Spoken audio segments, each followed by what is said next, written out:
privileged and humbled to be here, standing shoulder to shoulder with the people in this community in our fight against this unjust austerity tax of water. It's a privilege, it really is. They said we couldn't do it, we couldn't organise, and we have. And I want to say here today, this tax will be defeated. Absolutely, absolutely. This is only the start of it. As already been said, it will be a long road, but it will be defeated. And the government know this. They are flip-flopping all over the place, making concessions, saying that everybody in the audience, €100 per household, and they're trying to send us crumbs off the table.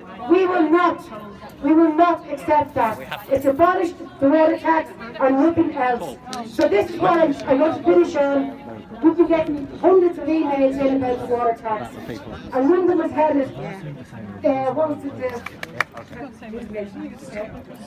it has power people versus the people in power. This is the power of the people.